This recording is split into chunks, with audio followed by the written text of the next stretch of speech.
Cool. So the upcoming session is campaign training with Matthew Sinclair. Just a couple of announcements before we begin with that. So the session after this with Grover Norquist is not going to happen today, unfortunately, because Grover has had issues with his flight where the plane has literally lost cabin pressure and had to be sent back to Los Angeles. So yeah, that's not going to happen today, but I guess... He's coming tomorrow. He's going to be here tonight, later tonight, so that's all good. He flew with United, so I guess there's more lessons there for all. And also tomorrow, the session with Mike Munger is listed as another public choice sort of discussion. It's not going to be that. He's going to talk about a different topic because today's lecture was about public choice, so it's going to be a different topic tomorrow. So definitely come along to that because it's got it listed as also public choice for tomorrow. That's not the case. But anyway, I'll begin with this session, and I would just like to introduce Matt Sinclair to the audience. So Matt Sinclair is known throughout the international free market world as one of the best issues campaigners alive today. He's been responsible for such campaigns as the Mash the Beer tax in the UK, which has succeeded in forcing the UK government to cut beer taxes for the first time in half a century. Matthew presently works for the Westbourne Communications in London. Prior to that, he worked for the UK Taxpayers Alliance, the TPA, in a number of roles, including as a chief executive. His responsibilities include being a lead editor on the award-winning 2020 Tax Commission major joint project on tax policy with the Institute of Directors, authoring 2 books, including How to Cut Public Spending and Let Them Eat Carbon. It's an interesting title. And representing the TPA in a number of parliamentary hearings nationally and internationally. So as someone who's revolutionised campaigning in the UK, we're delighted that he'll be leading an interactive campaigning session today at Friedman 17. And Tim, you know, whenever I speak to Tim about Matt Sinclair, he's always raving. And if Tim would have it his way, this entire conference, all 3 days would just be Matt Sinclair talking. So we've shortened this whole thing down to about 3 hours, but yeah, it's definitely shortened down. It's definitely, it could go for a lot longer, as Tim will tell you. So yeah, I'll present Matt Sinclair.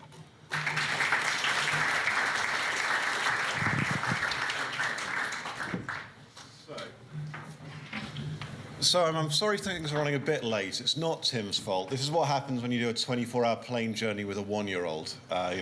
Eventually things start to go awry.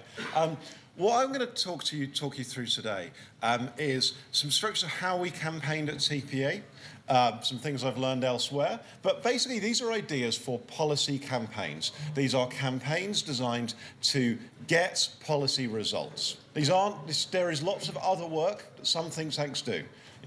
Educating the youth, or trying to sort of print books and sell books, right? There's lots of things that think tanks do. One part of what they do, an increasingly important part of what most think tanks do, and I would argue one of the most rewarding things to do as part of the broad free market libertarian movement, is to try and change policy. This is the sharp edge. This is trying to get policy results, driving changes in regulation, in tax, in how you are governed. Now, what I'm going to try and talk you through today is some different stages in developing that kind of media-focused campaign. But what we're also going to do is we're going to have the interactive components in this session we're talking about. We're going to have some sessions where we talk about where you guys are going to come up with ideas for a campaign. Now, this is where, and I'm going to look to Tim here to make sure I've got this right, and I've got to understand the plan. This is where there is an opportunity to become a part of the have you guys called it Shark Tank or Dragon's Den here? Dragon's Den, good, you used the right name, right? So you're going to have, this is your chance to get involved in a Dragon's Den competition tomorrow. You're going to be coming up with campaign ideas during this session today. At the end of it, you'll have a campaign and a load of raw material for ideas. The best campaign with the coolest concepts, as judged by someone from the Australian groups here. No, I can't judge it. I'm not going to know what ideas make any sense. Someone who's involved in the conference will judge which campaign is the best, has the best ideas. You'll then be able to put that forward at the Dragon's Den competition tomorrow. Now, the beer tax campaign, which I'll talk about a few times during the session today, actually came out of a Dragon's Den Shark Tank contest just like that. So you'll probably win. So this is a great chance to get that campaign you've always had in the back of your mind going, because you'll come out of this session with loads of brilliant ideas, and you'll then be able to smoke the competition tomorrow. Is that a fair summary? And just so you know, there is a $5,000 prize for Yeah. the best campaign So you know. Dragon's Den tomorrow. So there are 3 official entries. There are a lot of entries. There are 3 that we've selected that'll be competing tomorrow. This is the wild card entry in addition to that. So if you get together and you win tomorrow, you will actually have the opportunity to implement your campaign. Excellent. So, this is your chance to win $5,000 by paying attention to what I'm saying and getting involved in the session. So you can't ask for a better incentive than that. Now, is this right? Or is that the right one? Oh, it is the right one. Okay, so if we're starting off with how we're going to go out there and change the world, change policy, the first thing you're going to need is a clear objective, right? Is a clear sense of what you're trying to achieve. And this is going to be the first, this is also what you're going to need if you're going to be setting out a business plan to go out there and win funding. If you're going to go out there and make the case internally in a larger organisation. You're going to need the first, and this is going to sound obvious, but it is a step many, many people have missed out on in this kind of work. The first thing you're going to need is an objective. Now, a good objective has a few things. It has a clear sense of what you want to do, which you will know unequivocally if you've succeeded or not. So for mash beer tax, stop the planned rise in excise duty on beer, and when? When you'll be able to judge if you've succeeded or not, right? At budget 2013, so that's a government financial statement. God, this stuff, you've been doing this training session a while, right? So the tax has steadily fallen since then. That campaign did win. It led to the first cut in beer tax since the 1950s. The tax has then been progressively cut since. Probably saved UK taxpayers on the order of $1 billion or so, right? Real money. Now, you can go out and do all that fun stuff, like, print beer mats and send out hundreds of thousands of the things to pubs with, the tax man on the right, Right, you can go do all that stuff once you've got a sense of what you're trying to achieve. Otherwise, there's a huge danger of the activity dragging you along by the nose, right? You've got to first get a sense of what you're trying to achieve, then you can go out there and think about how you're going to achieve it. Now, this is going to get us into, our first exercise here. We're just going to get started. Nice, simple one. You're going to set an objective. It's going to be a change you want to achieve, a decision by someone with power that you think needs to be made differently. You're going to speak truth to that power somehow and change things. Your first objective is to decide what you want to change. I would guess that by tables is going to be the best way to do that, but that does lead to a lot of groups. So if anyone's at a table with not very many people, I would suggest take 15 seconds now and move to a table with more people. I'm thinking particularly of table on the far left and the table down here in the centre. Might want to kind of join some larger tables. But if not, guys on the far, do you want to come over to the centre here? And then we've got rather full tables. So, we're now going to... You've got now, what's the time? We're doing 10 o'clock. I don't know, we'll figure it out. So, you've now got 10 minutes. All you've got to do is think of what you want to achieve. But bear in mind, it has to be an actual decision that you're going to change, and there has to be a sense of when it's going to happen by. If it doesn't have a natural date, like a tax change or something like that, think about a term. A common term would be like within this parliament or something like that, right?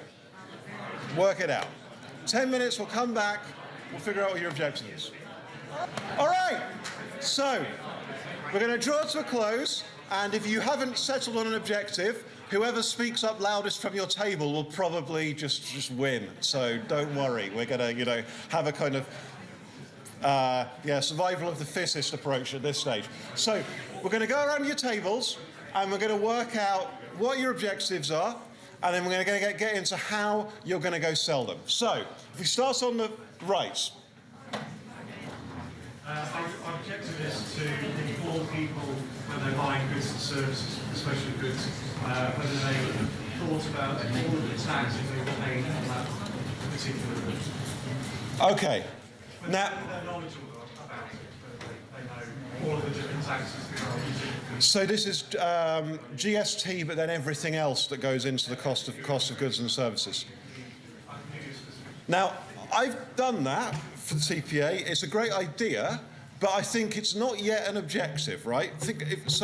What if your objective could be, is there some particular element in those costs that you think is particularly egregious? I mean, it's a GST or something more micro? No, it's a macro thing, so it's the number of taxes. No, I get it. I completely get the concept. What I guess I'm getting at is, that's not an objective, okay? Yeah, cool. But is there some particular tax you want to lower as part of that? I agree it's not the whole concept.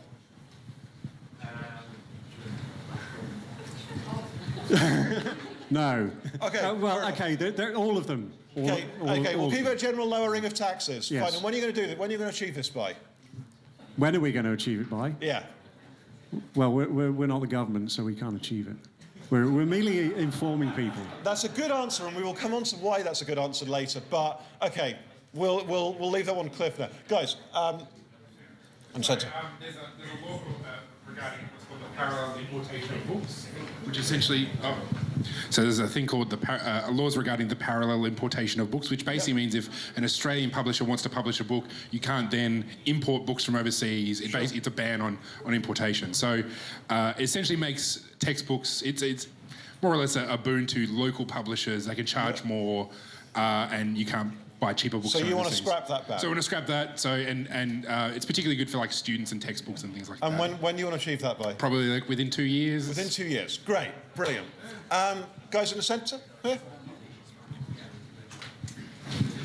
We have a luxury car tax, 33% on vehicles over a certain value, which was which was in to protect the local car industries. Yep. We don't have local car industry anymore, so we should probably remove the tax. Okay, excellent.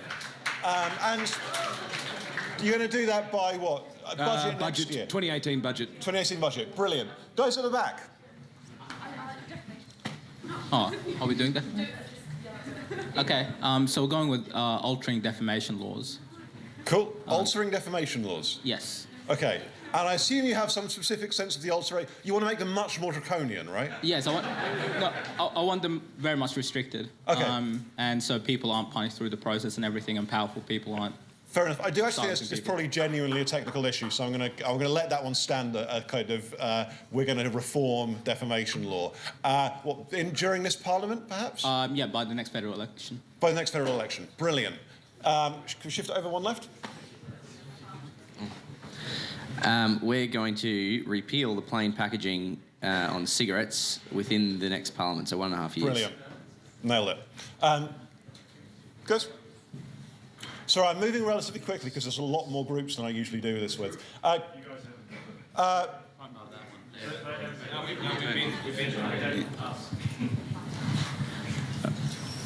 We were looking to repeal the laws banning vape cigarettes, Cool. e-cigarettes during the term of the current Parliament. Wait, sorry, they've banned vaping?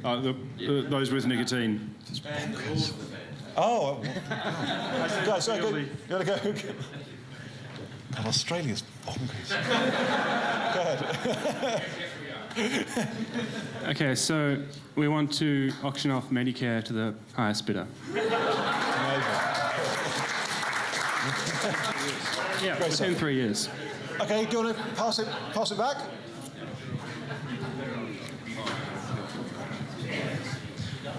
We want the student amenities fees, the compulsory ones, to be abolished. Cool, brilliant. Do you want to hand to the lady here? Yep.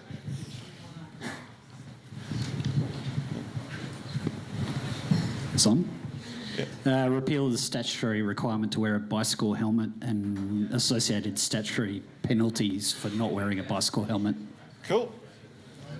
And then finally at the back.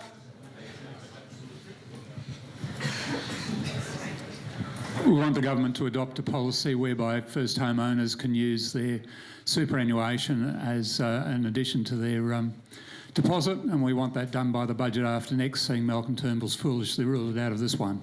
Cool. So wait, sorry, so people would be able to use the superannuation? Yeah, so your superannuation contributions can be used as a supplement to your savings through a deposit. Cool, brilliant. And I think we've got one last group here, because I think that group looks like they're auditing. Who comes to the front?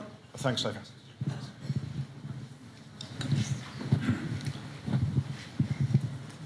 Yeah, so we want a tax-free threshold of 25 grand and a flat tax rate of 15% on income by 2035. Amazing. So, what we've got there is a fascinating kind of mix of issues, right? You've got relatively micro issues, you've got huge, great, politics-changing issues, you've got campaigns which could take place and probably get a result within a year. You've got campaigns where you're planning for a generation of political struggle, which is, great. And I think the crucial thing there, right, is that that's all okay, right? It's fine for these campaigns to be amazingly diverse. But what's great about having them focused on a policy objective, and which is why the only group who I'm afraid failed is our group on the right. But that's okay. You can come back. You can win at other parts of this challenge, right? Is all of them are focused on a policy change, so all of them can show results. And that's why this kind of campaign can be so transformative for free market organisations, is it allows you to show those results and answer what is always the most dangerous three words in politics, right? Nothing ever changes. Right, that is the cynicism which eats away at people getting involved in political work, trying to change things. Is that horrible sense, nothing ever changes. As soon as you can start to break that down, and it's why some of these micro issues are really, really worthwhile, show people that stuff can change. All of a sudden, you will see new engagement, new fundraising, new activist engagement, new supporters coming out from all over the place, because they can see that momentum. They can see that that narrow window of time they have, not consumed by work, sleep, kids, etc., will not be squandered. That you're using it to change things. That this isn't that you've just got loads of spare time on your hands and you're going to impose that on them, right? You can show them that what you do gets results. And that's why this kind of policy campaigning is, and I think will continue to, become an ever greater part of the kind of work free market organisations do. So, sorry, I keep getting this wrong. There we go. Your next question is to know your audience. Now, thankfully, I think all of the campaigns you've talked about here, we do have a sense of who that audience is. Guys, someone want to shout out who they think their audience might be? Sorry? Taxpayers. Wrong. There's lots of wrong answers to this question. Anyone else? Wrong. Maybe. Anyone else? Wrong. Maybe. Okay, might be voters, right? If you're running a referendum campaign, it may well be voters. If you're running an election campaign, it may well be voters. But for most of these campaigns, I think the closest we heard there was parliamentarians. I guess, so in practice, your answer may actually be ministers, right? We're not, if we're talking in the US, it's much more likely to be individual congressmen, etc., because most things those individual votes matter. In the UK, and as I understand it, possibly even more in Australia, it will end up being ministers, it will end up being party leaderships who will make these decisions, who will decide, has your campaign won or not, more than anyone else, right? And it's important to bear that in mind. Firstly, because that means you need to think. Now, it might change a bit for some of the organised campaigns you're talking about here. So maybe the amenity fees, for example, maybe that's a university decision, and it's a university administrator who could decide this. There might be campaigns, I think you could imagine, in some countries where judges might be part of this, and with politicised judiciaries. I wouldn't have thought that would be the case in Australia, right? But generally speaking, campaigns you're talking about here will in the end be targeted at a minister. The answer for the beer tax campaign was we could a specific person, George Osborne, then Chancellor of the Exchequer, now running newspapers and making obscene amounts of money from BlackRock, right? Like it was George Osborne. It will generally be a minister. If you have a sense of who that decision maker is, you can build up a strategy to change the ultimate decision they make. But, crucially, one of the mistakes people make with that is they walk into a politician's office, they have this really passionate case with all of this evidence and all of this eloquence behind it. The politician says, yeah, that's really important. We're going to look into this. I think you've made a really strong case there. Walk out and nothing happens. And then people say, oh, God, what an idiot. He didn't understand the word we were saying. Or, oh, corrupt. You know, oh, he knew we were right, but, you know, big Medicare got to him, right? You know, they walk out there and people just give up. People get enormously frustrated at that stage because what they see is a good meeting and no result. What they're missing is that that minister has had a dozen good meetings that day, right? They've had a load of other people, some with views nothing to do with yours, some with views contradicting yours, maybe some agreeing with you, right? All of whom have walked through that door and made a good case. You are not the only one who knows what they're doing in politics, right? So you can't just walk in there and trust to your powers of eloquence to getting... You know, a lot of people have that golden meeting out there that's going to win their cause for them. At some point, they'll be able to sit in the room with the people who are in power and set them straight. Or, at some point, they'll be the person in power and they'll be able to set things straight, which is the other great corruption in politics. One day, I'll be there and I'll fix it, right? And it doesn't happen because there is a whole web of political pressures around those decision makers, which will frustrate your good case being heard, or will frustrate even people with very good intentions, and many don't have good intentions, in power. Now, that comes on to the who do they listen to, right? Who are you making that case to? Now, that's where a load of your other answers, like the media, like voters, like taxpayers, that's where all those, the parliamentarians, indeed, that's where all those other groups come in. They are all the other centres of political power who will make a difference in that final decision. So that's your wider ecosystem that they are operating within. And a lot of the campaign tactics you're talking about need to be thinking about mobilising one of those stakeholder groups to put pressure on the final decision. That's where a lot of these tools, when Tim's asking you to write to, you know, your local MP, that's why, right? You're writing to that representative as part of a strategy to influence a ministerial decision indirectly, right? Because politics doesn't proceed by direct. If you're talking about, like, you know, a Swiss system where we're having all these referenda, right, it could be much more direct. Our kind of politics doesn't work that way. And we've got to work with that system. You know, we can change it over time, but if you're going to change it, you're going to work through that system to do so. Finally, what are their hopes and concerns? Come back to your decision makers, right? Think about your ministers. What do they hope for? What do they want to? What do they really want out of their engagement with you or out of life? Right? Any ideas? Re-election. Absolutely. Anything else? Stay in government. Stay in government. Leave a legacy. Absolutely. Yes, one. Get promoted. Absolutely. Anything else out there? Any ideas at the back? That's a pretty good set, right? I think what it combines quite nicely is the narrow sense. We want to get re-elected, we want to stay in power, with a desire to leave a legacy, that more noble instincts. They are there, right? There are both those sides of the personality are there in the people you're going to be engaging with.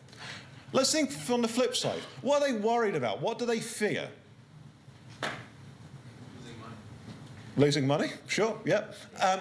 Sorry? Getting ousted from government, indeed. The flip side of that. Sorry?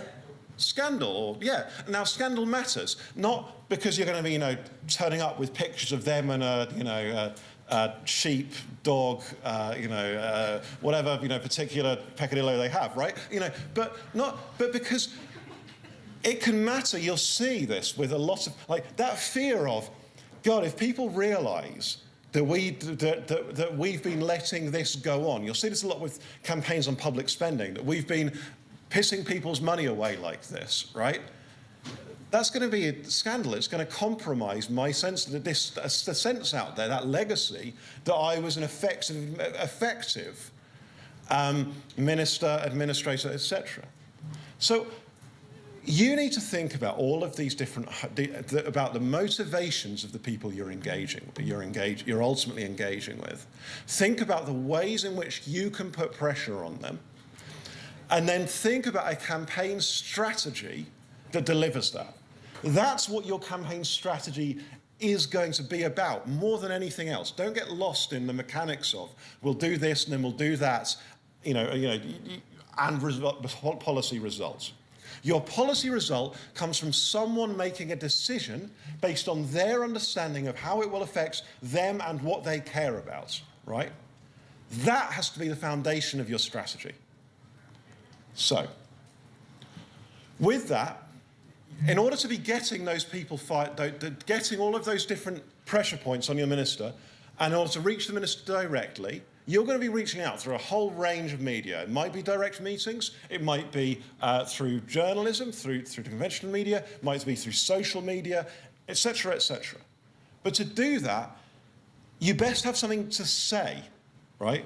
One of the huge dangers is people getting a load of media coverage and reveling it, because it's fun, right? All that media, going out on TV can be fun. It can be terrifying, but it can be fun. And people can enjoy it. And they can love being a pundit. And they can love being that controversial man or woman who everyone's heard of, who, the TV love because they get great ratings, right? And they achieve zero. Because all they do is wind up their own side and upset the other side, right? And it's great fun, and it's a great entertainment product. But think back, right? If you want to be a good entertainer, nothing particularly wrong with that, right? But this is not about entertaining people, right? This is about getting policy results.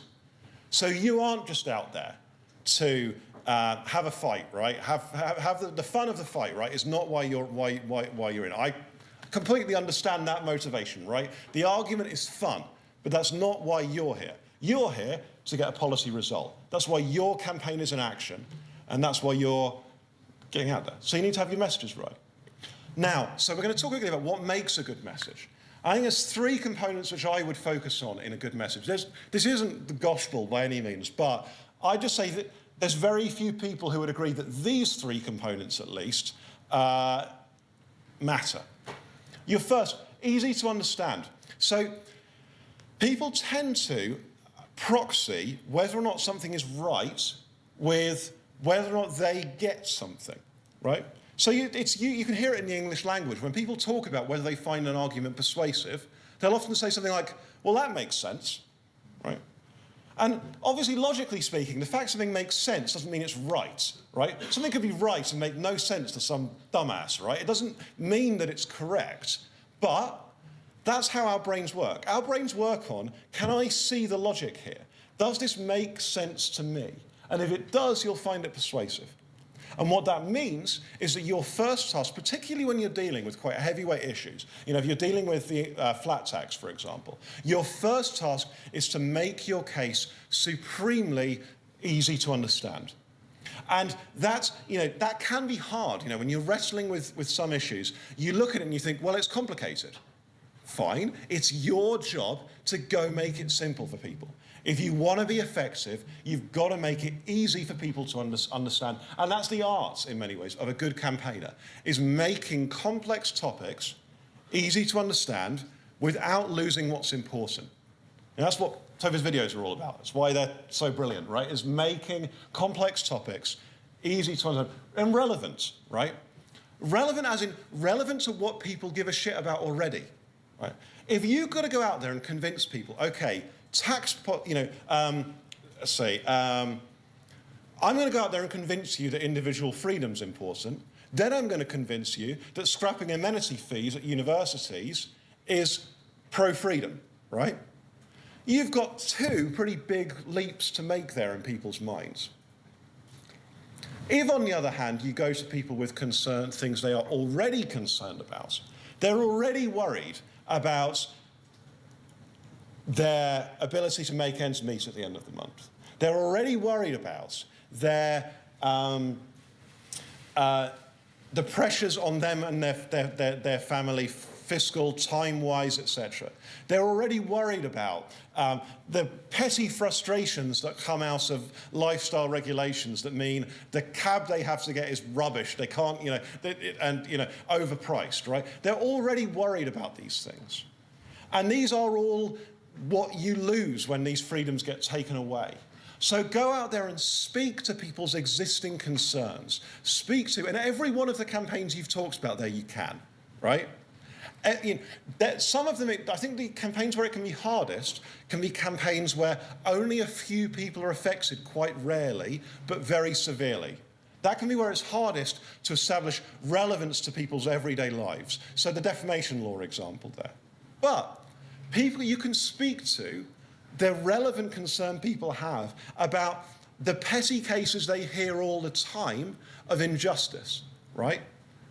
Those everyday injustice. You've got to be speaking to concerns people already have if you want to avoid labouring away and speaking primarily to those who already share your priors, right, about what ultimately needs to be achieved. And finally, a motive. There's a huge danger. Weirdly enough, though, both left and right think that the other side does this, right? Like free marketeers think that the socialists are all emotive, and but they speak with cold hard analysis, right? The socialists think exactly the same, going the other way, right? Both sides feel that way, but the authoritarians on the other hand feel the same way again. Everyone feels that way, that they are the side who speaks with, really clear, we speak with authority and we speak to, the logic and the situation, whereas you guys, you're just, emotional about things. Every side is speaking their own emotive case, right? Even if your emotive case is, I'm a superior, right? Even if that's your emotional case, don't mistake that for this sort of rational, high-minded Vulcan kind of way of thinking, right? Like everyone is speaking to their, so best make your emotional case appealing, right? Speak with a sense of justice and injustice. Speak with a sense of, love or hate. Speak to to emotion. Now, the easiest emotional case in politics is normally about justice, is normally about a sense of unfairness. And I would say we shouldn't neglect, and I want to give this example on the right, HS2, it's a high-speed rail line, a wasteful railway for the rich. Now, I always think when I'm giving this training session, there'll be some people out there thinking, God, envy politics. Now our side does that too, right? But the truth is, right, why is it there are more billionaires being made by, favoritist politics than are being made by competitive markets? Well, as many, or maybe not as many. A very large number, right? This happens for, you get real injustices in the distribution of wealth and income emanating from state power as well as from freedom. And we shouldn't hesitate in making that case when it's appropriate and when it's right. Right? So we shouldn't be afraid to speak to fairness and speak to other emotional parts of our case. You do not need to have your whole case come out of an economics or a law textbook, right? You've got to speak Easy to understand, relevant, and emotive. So, work that out. A good way of working that up, and this would be a great thing, if you did this for tomorrow, you're going to blow people's socks off, right? Work it up into a grid. This is a nice, simple way of organising your arguments, right? First, an overall narrative. This is for a tax on property transactions called stamp duty in the UK, right? Stamp duty should be cut to get the property market moving and allow families to get the homes they need, right? That's an overall narrative. That's what the sentence, which if you can borrow it into people's minds, you've won, right? That's what the campaign is seeking to communicate. Then some messages underneath that. Government should not be creating obstacles to first-time buyers getting on the property ladder. Elderly people are discouraged from downsizing, meaning fewer properties are available for families.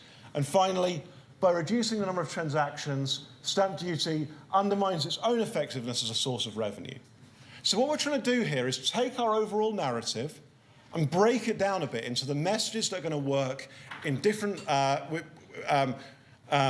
combined together to communicate that narrative, which are going to speak to different elements of this case. And then finally, supporting evidence. Some of those reasons why a reasonable person should believe the case you're trying to make. You're trying to build that, so you're trying to build these building blocks to give you, you'll fill them in, you're going to fill in that narrative and you're going to build up a case there which people can believe and which they can believe without needing to share all of your priors from the start. So, in order to communicate those messages, right, so you've now got a campaign, you've got a sense of the message you're trying to get across, but you need to get them out there, right? This is going to be the meat of this presentation. Firstly, you want to look for existing opportunities out there in the media. I know Atlas Foundation often calls this agenda surfing. I think there's a load of terms for it. But, right, your first option there is look at, well, what's already going on in the media?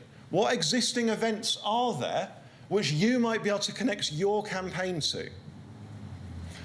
We're going to, at the end of this part of the session, you're going to be coming up with a load of ideas. So start thinking about how are you going to do this for your campaign you're talking about. A few examples here. There's a massive lorry there, which has a clock on the side of it, counting up the national debt. Not a TPA original idea, but our clock was the biggest. So, you know, what are you going to do? A briefing on the bottom left there, Taxpayers Alliance Institute of Economic Affairs briefing the morning after the budget. You know, when the media is very interested in financial affairs, that's fiscal affairs, that's when you can get involved. Responding in the media to a union protest. It particularly pisses them off if you go on the media during a union protest, because all their mates are watching back home to see them, to try and like catch a glimpse of them on the march, and then you're there saying that their cause is ridiculous, right? And finally, you know, not necessarily stories that you would naturally think of as favourable. Starbucks, Google, and Amazon chief execs were quizzed brought up in front of a parliamentary committee and grilled about their tax affairs. Now, the story has the potential to cut, you know, for higher taxes, for more oppressive tax law, but you go there and you just come to your flat tax campaign, you speak to, or you're making people aware of taxes campaign, the complexity of the tax code and the extent to which that is regressive, the extent to which bigger companies, richer people can do better under a more complex tax code that they are better equipped to navigate. Right? You can speak to the injustice of the tax code and that as the root of what's going on with tax avoidance, etc. But you can also have some fun with agenda surfing. So this is, you know, Christmas and summer holidays, two natural media moments, right? Christmas people do not want serious stories. What they want is relatively light-hearted stories. Lots of people are reading the paper, but they don't really want lots of grim news when they're going back to see family, etc. TPA did the Christmas tax. So analogous to the kind of idea you're talking about there on the far right? It was... the Christmas tax was a note adding up all of the taxes that people would pay on a typical basket of Christmas purchases. Put out that figure, Photoshop the Chancellor of the Exchequer to look like the Grinch, you've got yourself a media event, right? On the right-hand side, the summer holiday tax. That character we used quite a lot. He was originally created by the Inland Revenue, as it was then, now HMRC, HM Revenue and Customs. So it was created by the tax authorities to promote people filling out their tax returns. The bureaucrats hated it because no one wants to think that they're that guy, right? You know, he's a classic bowler-hatted civil servant, right? No one wants to think of themselves as that guy. They eventually axed it, replaced it with a very attractive news anchor doing the spots, and after a few years, but everyone recognises that that's in his holiday garb, in his regular version as well. People in the UK instantly recognise that's the tax man. No question at all, instantly in association. And the government hadn't used him for a few years, and we thought even if they do sue us for copyright infringement, frankly, that's going to be great media. So we used him. And the TPA's kind of been using him ever since as a character for taxes, you know, bringing tax into a story. And in that case, we had an artist do him up as a holiday maker. We sent that stand around airports and things like that. And he went out on the busiest flying day of the year. It's like an early day in early summer when the most people are flying. Because again, it's a media event. It gets in the papers anyway. This is the biggest day of the year. Now you've given them a way to make their story more visual and more interesting than just saying it's the busiest holiday of the year, which is a story and someone gets told to write, but it's a rubbish story, so they hate writing it. You've made their job fun, right? So you're going to get coverage. Next thing you can do is research, right? And research ideas people can get put off with because they think they have to go really, really heavyweights, right? You've got to go fund some study with 50 grand to get a study done which is going to show why your idea is a good idea, right? I'm here to tell you about the alternatives, right? On a limited, this is the difference between a British campaign training session and an American campaign training session. American organisations stand up and tell you about that thing they did with $1 million, right? British campaign training sessions, we stand up and tell you how to get it done with, you know, like half an hour and, you know, inventive, junior staff. So, interns, right? So, a few ideas which I think are underused, right? The Taxpayers Alliance was built on FOI, Freedom of Information requests. More than anything else, that was what created the situation for the Taxpayers Alliance to be born. There are similar rules in Australia. They work, I think, slightly differently. There are similar laws in most developed countries. It's becoming a norm. Basically, and most developing countries as well, it's becoming more common. Basically, it allows you to put a question to a public authority, and they have to answer. There are exemptions. It's by no means a perfect system, but you can put questions to them and get answers. The mistake people often make is to use it purely sort of looking for like scoops. So they try and put questions to people to get out, you know, outright impropriety in government. And it normally doesn't work for that. What it works best for is things like financial disclosures. Things like, how much are you spending on X? How much is public body X spending on Y? Are fantastic FOI questions. How many cases have there been of like this in the last year? You know, there are loads of fantastic questions you can get out by FOI. As an alternative, questions in Parliament cannot be another route to the same goal. Downside of questions in Parliaments, everyone's going to know what's been asked and what's been answered. It's harder to create a media event around them. Upsides, the parliamentarian can follow up, and if you get a rubbish answer, can kind of challenge for it a bit and follow up over time. That will vary a little based on the nature of the parliamentary system. I don't know much about parliamentary questions in Australia, but in most Westminster systems, it's a pretty powerful tool. And most MPs are desperate to find things to ask questions about. So if you show up with, here's a load of good ideas, you tend to find they're quite receptive because they've got to show value, right? Obviously, they've got to be sympathetic. Final one called on Yar's far right side, value transfer. There's a few names for this. I don't want to sort of give it too much, get too excited about the term we use for it. But basically I'm talking about find a value from a study somewhere else and apply it to your situation. A classic example here is this is used by environmentalists. It's like, okay, we know the value of forest X, which is so many hectares is Y.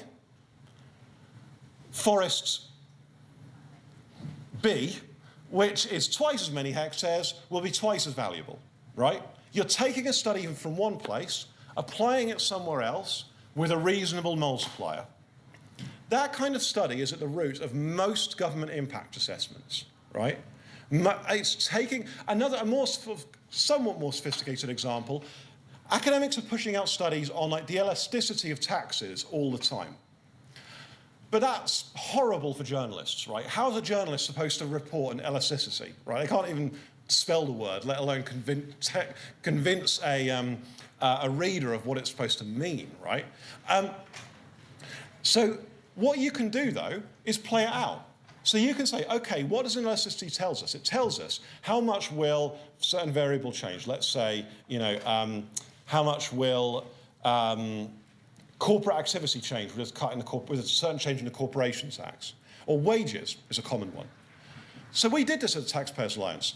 We looked at a load of the studies on the elasticity of wages to corporation tax rates. Run that study. You can work out that a reasonable cut in corporation tax will give people a few £100 a year extra in additional wages. All of a sudden, you've turned a topic that sounds utterly irrelevant to most people, the elasticity of corporate taxes, into a topic which is immediately relevant and understandable to them. Hundreds of extra pounds a year on your wages, right? So that's what I mean there by that's a kind of value transfer studies. Look at existing analysis that's out there and think about simple ways to apply that to your situation. Simple economic models, things like input-output models. These are worth knowing about because when an industry claims our industry creates X jobs and X GDP, that's always what they're doing. It's a ridiculous economic model, basically it just ends up doubling. Whatever money you put in, what comes out is double, right? And they say, ha, look at we've got double the benefits of the costs we put in. It's because basically that's how the model works. Any money you chuck in, double comes out, right? And economic consultants have charged their clients tens of thousands of pounds to apply that thinking, right? But that's what there's more sophisticated versions, growth models, etc. They're worth thinking about, but for now, just think about those simple models are there. You can model the impact of what you're going to do. But crucially, that can be hard if you're not a professional, that kind of thing. It can be expensive. Your much simpler, and for most of your purposes, much better alternative is a survey, right? So there was an example I heard about in Queensland of it was a curfew law, basically, right? You weren't going to be able to drink after 10 p.m. or whenever Australians stop drinking, right? And so there was this ridiculous curfew law. And the simplest way to work out how many, you could pay an economist a lot of money to work out how many jobs that cost. Or you could go to 30 bars, ask them how many people they might have to fire if they shut 2 hours, or how much wages it's going to cost their workers. Multiply that up by the number of bar workers in the States, you've got a figure. You've got something you can press release to people. And all you've had to do is go to some bars, which you're all going to do anyway.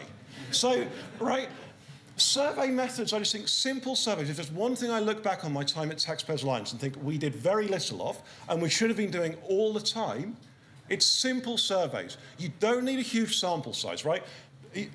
The point of these studies is not to be the definitive answer to what is true in all circumstances most of the time. That's what makes academic studies hard and is why they have this incredible weight of evidence they need to deploy. And it's why those studies are such a big deal. All you're trying to do is flag to government, this is the impact of what you're doing. If you think our study is too lightweight, commission a proper one, right? Go out there and they can go pay to get a serious study done. Your job is to flag the impact of the decision you're talking about. A small survey is a perfectly legitimate way to do that. Right? New econometrics, I just want to put in the corner. New econometrics is what you, hardcore proper stats, is what you do if none of the rest is going to get you there, right? Do a proper study if a simple study won't work for you, because there are better ways to devote your resources than putting huge amounts of resources into reinventing the wheel, doing what academics have done, when you can apply existing results through a value transfer study, or where you can go out there and ask people. And the great thing about these methods is they're easy to explain. If you have an econometrics study and you go and try and explain it to a journalist, all they hear is controversial study, right? Because it's not their job to work through that. If you go out there and say, we spoke to 100 bars, they all say jobs are going to be cut, Journalists none of this is to get at journalists, right? Journalists are brilliant people, but they're working to very tough deadlines, and they've got to explain things to their readers in turn, right? Who don't, thank God, who do not spend every minute of their day thinking about politics, right? So these simple methods can be explained simply. Well, there's loads of studies out there that show that if you hike corporate taxes, you reduce wages. We've just played it out and put it in, applied the Australian budget numbers to it. Simple calculation. I can show you the spreadsheet, right? Nice, simple, easy to explain, and that's why it works. So look, I just want to give an example here, because I know people get scared of the research, think they have to be really hardcore in how they do their research, right? This is from a major study that a major consultancy have been paid probably tens, maybe hundreds of thousands of euros by the European Parliament to do, right? This is from a study on the impacts of the digital single market, right? And this is how they did it, right? So, impacts of the of completing the digital single market. The biggest element by far is increased uptake of cloud computing, right? How did they put a value on the increased uptake of cloud computing thanks to all these wonderful laws they're going to pass, right? They did that by saying, well, corporations and public sector spends about 400 billion euros on IT. We're going to multiply that by about 15 to 30%, because we think that's how much, we read somewhere that's how much cloud computing can save. And we're going to say about half of businesses won't do cloud computing if the digital single market doesn't happen. 420 times 0.15 to 0.3 times 0.5. That's it, right? That has been reported across the media using multiple major public statements, and it's become the centerpiece of a legislative agenda, right? 420, which is a publicly available stat, times 0.5 to 0.3, which they found on the internet, times half, which is what they kind of got when they read a load of journalism about this. Pad it out with a few paragraphs of analysis, you get your pretty large consultancy fee, right? That is what, most public sector impact assessments look like, right? So don't allow yourself to be, don't think that because you've come up with this study, everyone should believe that your legislative agenda is a good one. But if you want to start to quantify the impact for people of what they should believe is true because you've made an otherwise persuasive and logical case, and you're trying to put a number on it, that's the kind of thing the public sector's doing. This is much more reputable, right? So don't let sort of get yourself put off by research. Other stuff you can do, I'll raffle through this bit. Grassroots events, right? For the beer tax campaign, we had people meet up in pubs. We had such a simple system for people to email their MPs, they could do it from their phones. So we got people drunk. And then we got them writing to their MP about how much they hated beer tax, right? And holding up the beer mats, right? And so that's a grassroots event, right? Okay. How can you tell the difference between a grassroots event and a stunt, right? A grassroots event is one where you're trying to meet people and engage with them and do stuff. A stunt, you're trying to get pictures taken, right? I want to see if you can work out if these are grassroots events or stunts. Going to loads of pubs and getting people to write to their MP. Grassroots events or stunts? Getting an intern to dress up as a robber to hold a large cheque with how much people are wasting in council tax. Yeah. Standing up there with a load of placards about parking taxes. Yeah, good. The little kid saying victory doesn't count. A load of clipboards to get people to write in about how the council is increasing a new tax on plastic bags. Good, you got it, that's enough. So, you're getting the idea there, right? Both of those things are valuable, but understand which is which, right? A lot of people mistake stunts for grassroots. They spend their time in Westminster or Canberra doing stunts, where the media are, and convincing themselves they have a grassroots operation. You don't. Grassroots gets out there talking to people directly, and it is worth doing. But it's a lot of work because you have to talk to a lot of people to have an impact. A stunt is quick and has a little impact for a lot less work. Good campaigning organisations build up the capacity to do both, but you can think about either for your campaigns. More grassroots events. Look, balloons. Look at how your local Campaign Against Animal Testing or whatever it is does their campaigns. They've been doing this for years because no one's bloody listening to them, right? And look at what their events look like. The good ones, they've got balloons, they've got colour, they've got logos. People can walk past that protest and get a message, even if they never speak to anyone. Because most people won't speak to someone with a political cause on the streets, right? For good reason. Lots of people involved in politics are weirdos, right? So, your message, though, firstly, it's colourful, so it looks friendly. They don't think they're going to turn up to you and end up with like a 5-hour argument about about Marxist dialectics, right? You look friendly, but equally, people can engage with this just by walking past, right? You're getting your message across immediately. Finally, third-party endorsements. We didn't do a lot of this at TPA because we were generally a third party to endorse rather than the other way around. But I want to mention it here. Either convincing, one, very high-profile, relevant, easy to understand and relate to the topic, celebrity to speak out, or a group who could pool their authority and speak to your campaign. So, for example, if you're talking about the amenity things example, you can imagine one might be a very famous celebrity academic speaking out on this. The other might be a group of professors saying this is a ridiculous burden on students, right?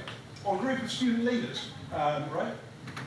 This example, Pope backs fracking, was to show, okay, you can play this really straight, right? A load of economists sign a letter about a high tax rate saying it's a bad idea, or you can get creative. The papal encyclical on the environment included the mention of the idea that a switch from coal to natural gas might be a good idea. There was also an Anglican in the area who loved fracking because he thought it would create jobs for his community. Combine the two, talk to a tabloid newspaper, you've got Pope backs fracking, right?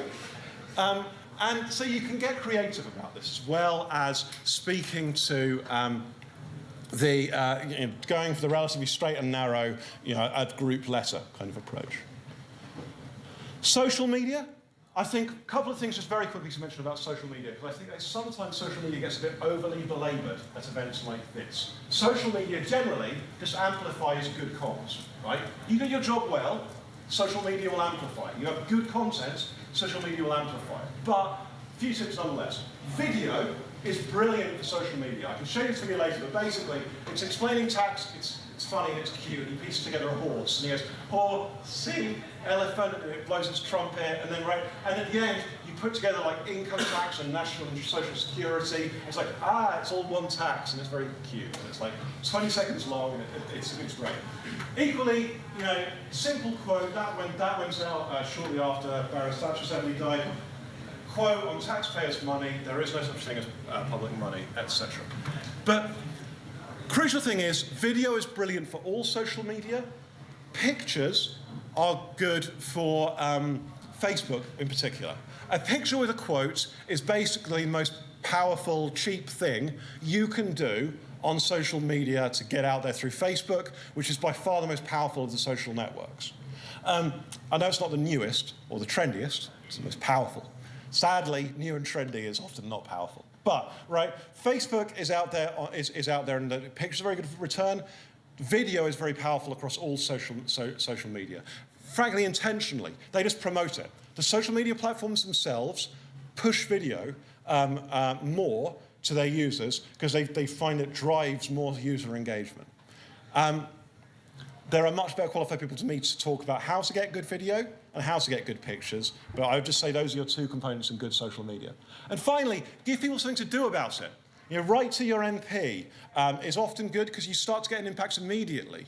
Petitions are great. If you're going to get 100,000 people pretty quickly, a petition is brilliant because it's a big, high-impact event when it happens. But until you get lots of people, it doesn't do anything. It just sits there on the petition site ticking up. Write to your MP has an impact immediately. Or write to your student administrator, write to, etc., right? Once you get people writing to people, if 100 people do that, you can get 10 going into a given MP or given congressman, etc. You have just flagged in their brain this issue. So you can get an impact faster. That's an example there. That's someone writing about it in the pub, right? Getting your websites nice and adaptive so they work on mobile. Most internet now is mobile, not on a PC. Make sure you aren't too slow for that one.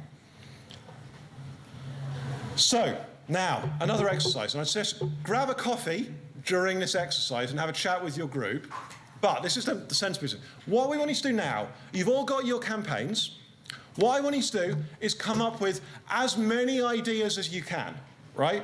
Don't worry if they're good ideas. Do not, for the love of God, debate the quality of each individual idea, right? Throw out an idea. If it's not complete bullshit, put it on the page, right? Write it down.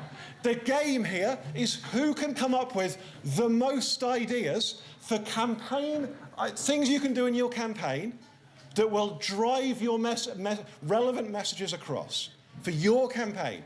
And once you've got all these ideas, you can narrow them down and you're going to be able to win this competition. But this is what TOFA is going to use to judge who goes forward tomorrow. Who has the most ideas and the most fun ideas, and if they're not complete bullshit, we're going to count them towards your score, okay? So you've got, depending on the time, 15 minutes to come up with as many ideas as you can, get them down on a computer, get them down on a piece of paper, lots of ideas for stuff you can do. So let's start on this side this time. So guys, on the far left, for the purposes of this today. Do you want to shout out some ideas? Ideas. Shout out some ideas. Oh, sorry. Just give me the mic. Yeah, we thought we could take a leaf out of your book and go to some bars and ask. So our idea, was that you should be able to use some of your super towards buying your first house. So we thought we could go around and ask some people randomly in bars whether they thought they had any hope of getting a house and whether they thought that might help them. Survey, yeah. Okay. I've already actually done a spreadsheet model. Cool. And I know the return on housing is better than the return on super for the last 5 years by a factor of 4. Okay.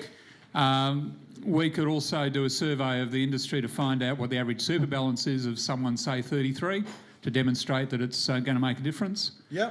The next one's really a survey idea. Cool. Anything else? Yeah. Like a social media campaign to put sort of just the faces of everyday people. Like, this is what I have in my super. I could use that as a deposit. Yeah, brilliant. So sort of a form for people to do that. No, that's amazing stuff, yeah. Any other? Cool. Good stuff, guys. Really, some really good ideas there. Yep, go ahead. So, folks, our objective was the abolition of mandatory bike helmet laws.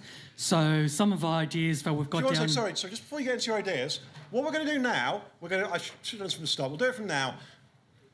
I want you all to pay attention to the ideas coming out here. At the end of the session, I'll put your hands up if you've got an idea they didn't come up with. You can get a bonus point for your team, bonus round, right, by coming up with an additional idea they haven't come up with, okay?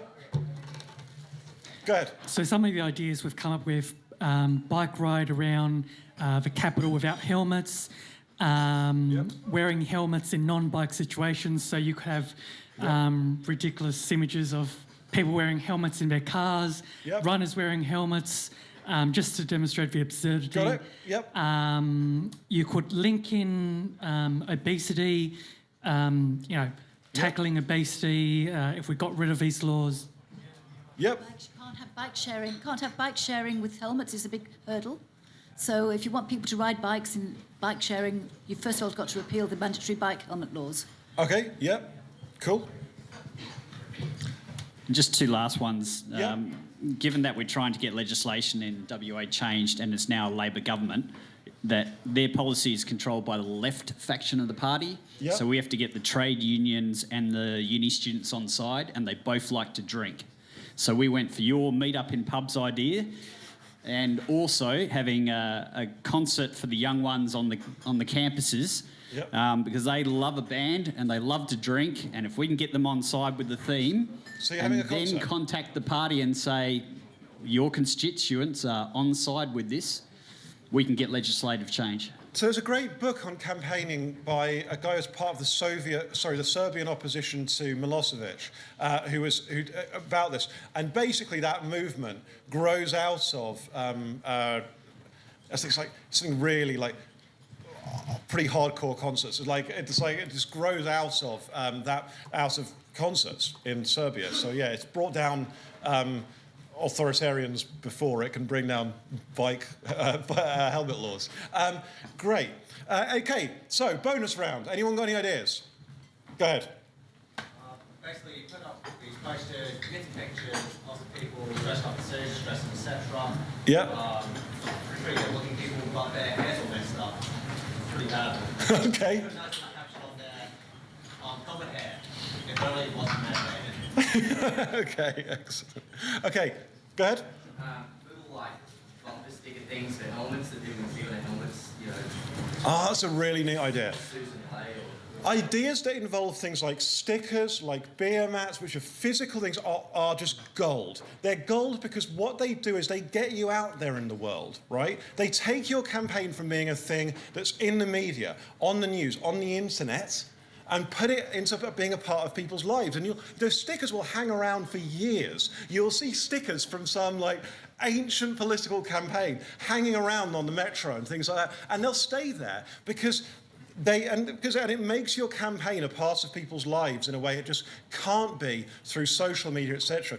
Pairing social media with physical campaigning, stuff that's out there in the world, is just so powerful because it takes it out of that sort of quite airy world and it gets attention in a different kind of way if people have seen it around. That's why people use bumper stickers, etc. It makes it real for people. Great. No. I think it's enough bonus round ideas. Sorry. Oh. Oh yeah. The helmet thing, Arnold Schwarzenegger comes to Melbourne regularly, goes out riding, doesn't wear a helmet, and always gets photographed with police shaking hands and that sort of thing. I think that's social media campaign. Oh, it's a great external link. Yeah, really good idea. Cool, guys. Now, group at the back. Do you want to do your full set of your ideas? Sorry.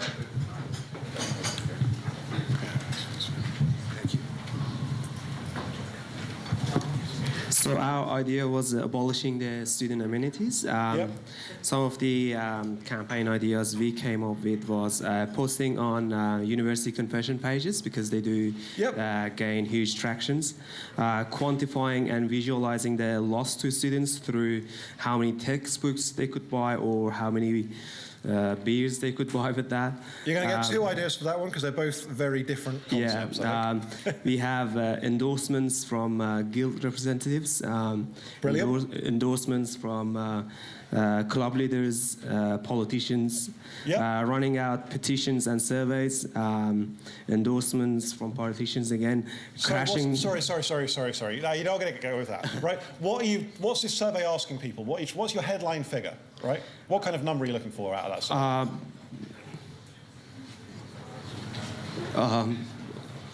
170? Yeah, $500 is the amount that we are. Oh, I see. So your survey is going to be asking people whether they know how much they're paying? No. You say you're going to survey people? It's a petition. Oh, a petition. Okay, cool. Crashing the system by everyone paying very late at the same time, setting up stalls, putting out flyers, protesting on our day. On what day? On Orientation Day. Oh, okay, yeah. And then hashtags on Instagram, Twitter, Facebook. What's your hashtag? Sorry, you're only going to get one of you can come up with a hashtag. One of you guys shout it out on the spot.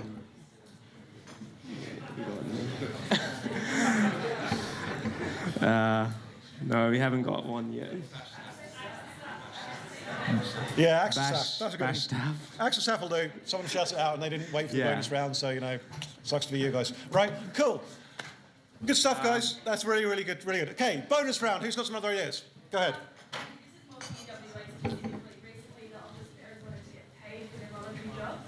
So to have people handing checks over, saying like student money and handing it to these office bearers and people come out. Okay, cool. Yep, go ahead. Another example from UWA, the day the university decided to rent a giant balloon, hot air balloon, with as few as possible on the side, so you can say it's your sat thing floating away. Oh, nice. Really, really good. Last time I did this, someone said that, some student union had bought an obscene blanket, and for some reason they were going to like hold up this bloody blanket, and it was like I won't go into the word, but right, there was an obscene blanket was the answer to this issue last time this came up. It may still be relevant. Go ahead.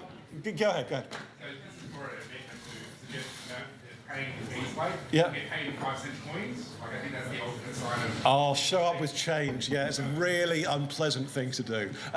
So you can waste a load of money and then the fees will be lower. Great.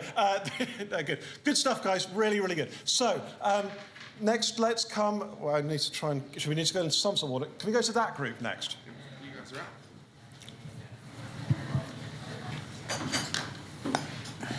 out. So there's this idea, which has got a few different parts to it. Yep. So we're repealing the plain packaging. Yep. Laws on cigarettes. So we're going to make like secondary packs that slip over the actual cigarette pack. Really good. And we're going to get the big tobacco guys to pay for that. To print them. That's not an idea in itself. No. And then we're going to put them near all the tobacco vending machines. So on those, yep, that's so. There will be statistics about the decline in smoking in Australia with the plain packaging laws, but then also next to the decline of smoking in other countries that don't have plain packaging, to prove that there hasn't been a real sort of correlation. Yep. We're then going to have a voting record sort of on the back of it as well. So we'll go around all the pollies. This will be the first meeting. Go around all the pollies, meet with them and say, do you support the plain packaging or do you support repealing or not? So that's on the back of it too. Then there'll be a social media campaign about take a photo of this pack. Yep. And post it on Facebook and tag Susan Ley, the health minister. So hopefully she gets hundreds of tags on Facebook about this stuff with her saying I support the plain packaging laws or I don't support getting rid of it. Yep. We're going to potentially put ask the big tobacco what the value of the actual brand is per package. Put that on there.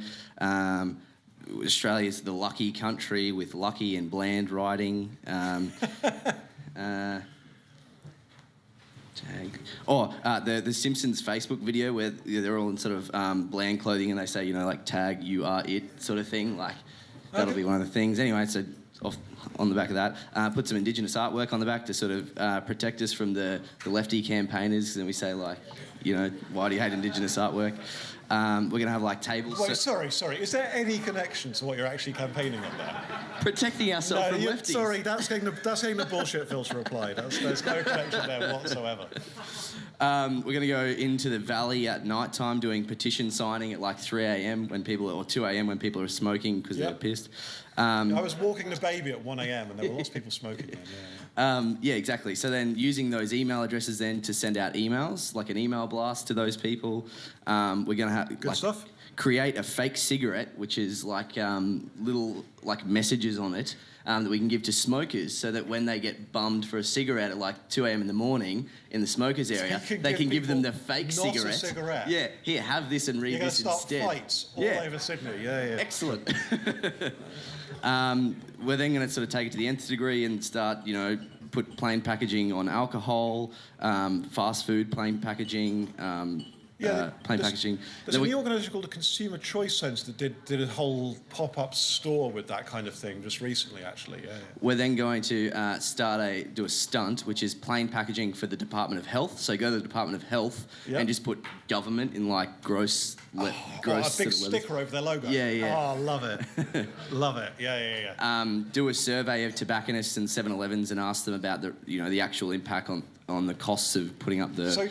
The best stickers are ones which somewhat put an existing message. So, there was an idea, they never did, but they should have. So, often they put logos on, paid for by, on stuff that, big government authorities have paid for. I think I've seen examples in rural areas here in Australia, paid for by the X fund, right?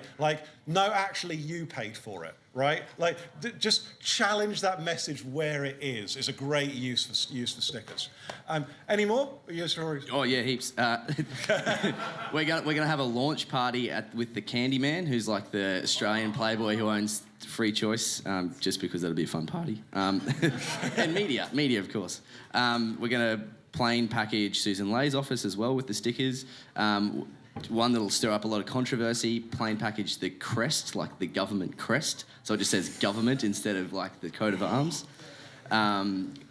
started sort of the Where Will It End campaign, the slogan Slippery Slope.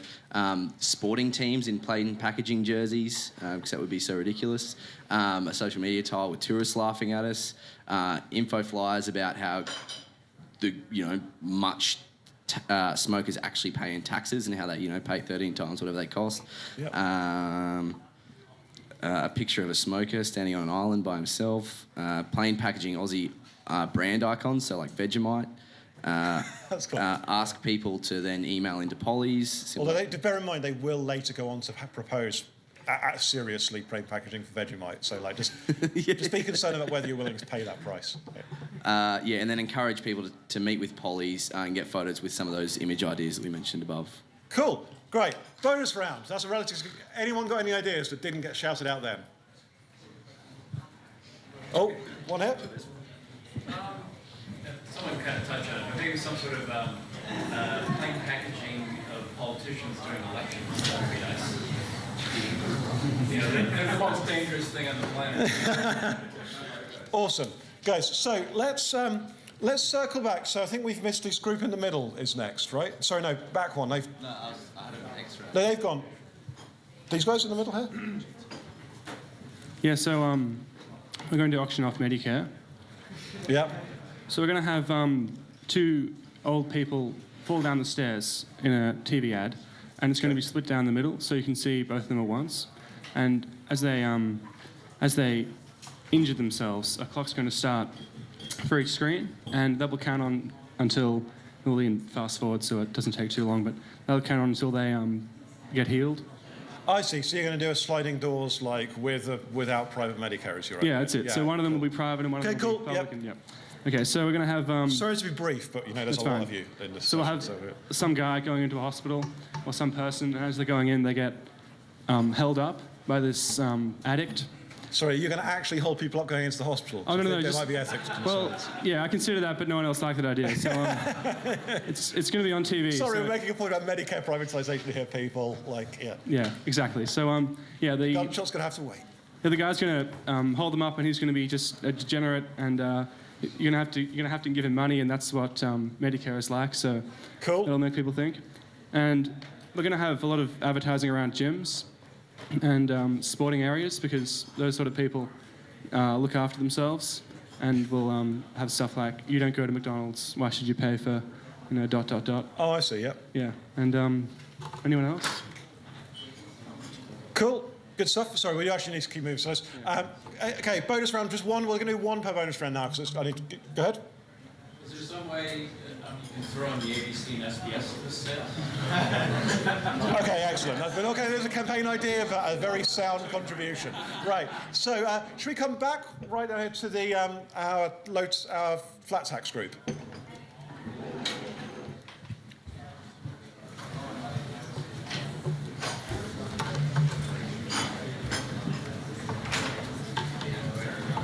Yeah. All right, so we were kind of thinking of, with the flat tax, mainly targeting families, because they are the ones that are mainly hit with rising tax rates. Yeah. So, flat tax, more money to spend on your kids, just in general, like more money in the pocket. Yep. We were also thinking of a Take Cake campaign, so to make kids aware of, how Take the tax cake. system... Yeah, so basically we just eat children's cake in front of them. Ah, okay, yeah. Naturally, yeah. But that was also more for our benefit and just sadistically... You just want to eat cake. Right? Well, yeah, but we also kind of want to see the crestfallen look on children's faces. Excellent. Cool. Any other ideas? Yeah, we were also, basically just thinking of, because the tax system is so complicated, and especially with income tax, just, flat tax, everyone's equal. So I know Tim did a version of this early in the Australian Taxpayers Alliance, where he had all the tax laws in a just printed out and in a just carrying them around. So yeah, there's a version of that works really well for social, I think. Yeah, absolutely. Cool. Any bonus round ideas? Flat tax. Go ahead.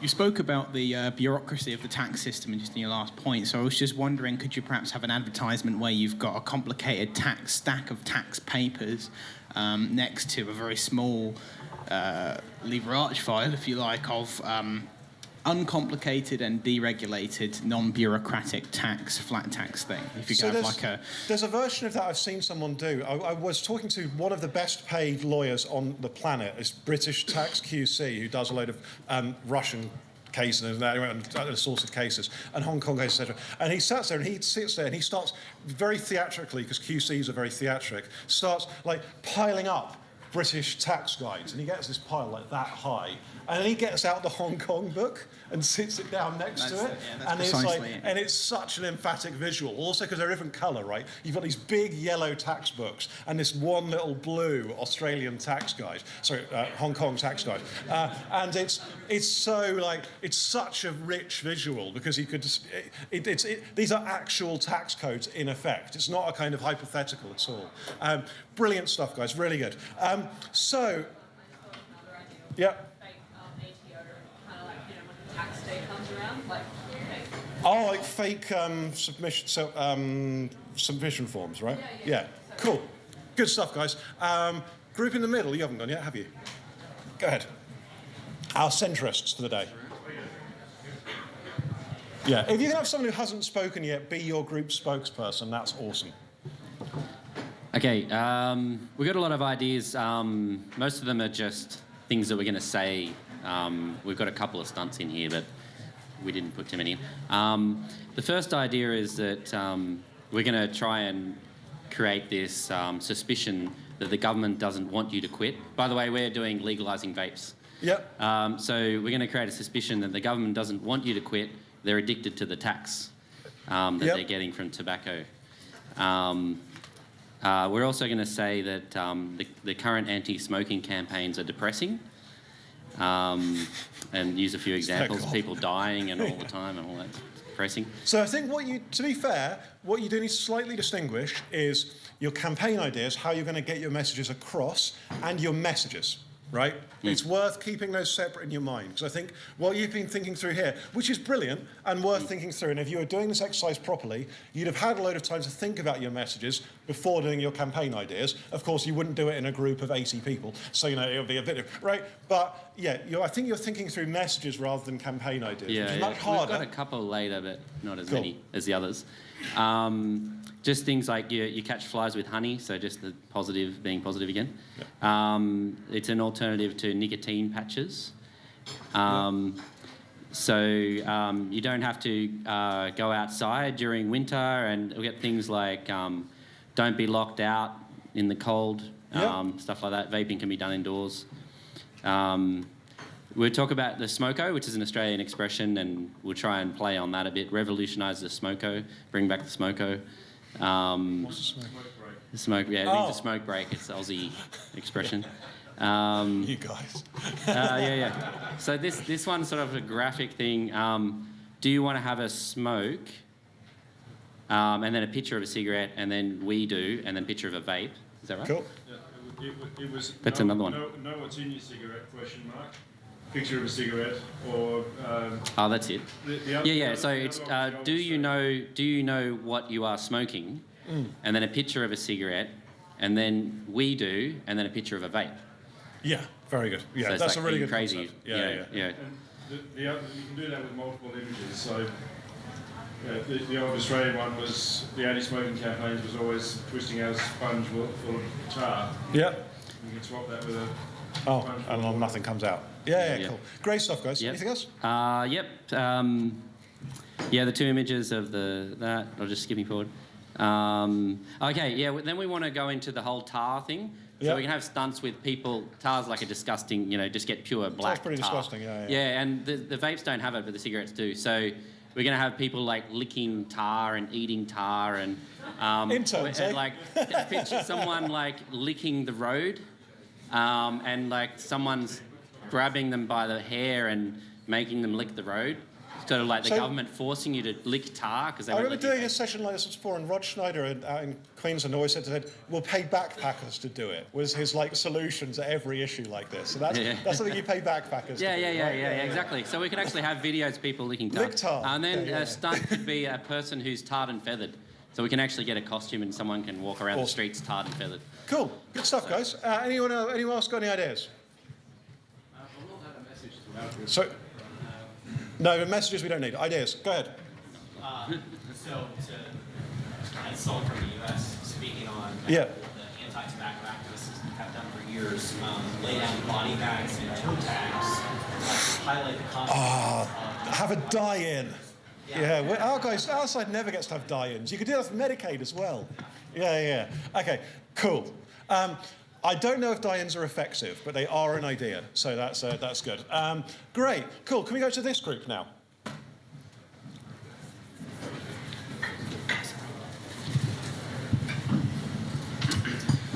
So we had a few ideas. We're doing the luxury car tax. So 33%. So we thought we could have a car towing around like a third of another car, just like scraping along the road, showing how much that's extra a cool you're idea. paying for. Yeah, brilliant. You're going to makes- get 2 points for that, because that's really good. Oh, thank you.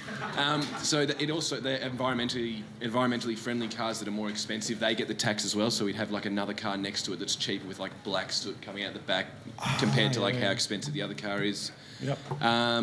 Like a Jeremy Clarkson endorsement.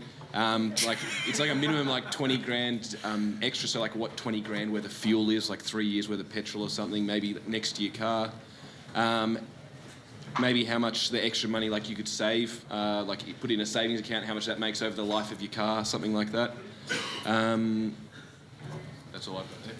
And then we had a couple of physical stunts as well. So we'd have one like in a town square or something. You'd have 3 curtains, and all 3 had the exact same car under it. One's just the car, the other one's the car stuffed with cash, and the other one's a car and then like a trip to Europe or something like that. And you ask people which one they want, and then they ask, "Oh, why is that one just on its own?" And it's like, no, that's the status quo. So that's what you're getting if you pay for a car now. Get a montage of MPs that actually drive luxury cars, and then make an association between how many of them actually don't buy local cars either. Or we could have like an ad campaign saying, "Oh, this is what the tax was, protecting the local car industry," and then it cuts to just an empty lot with like a chain fence, and that's it. And then it cuts back and it's like, "Yep, that's what you're paying for," Good and stuff, that's just guys.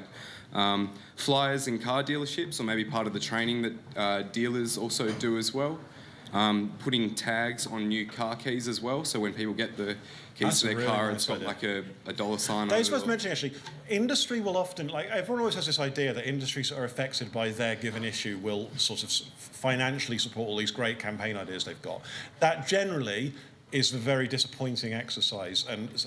What they can really help, and it doesn't always fail, but it's not.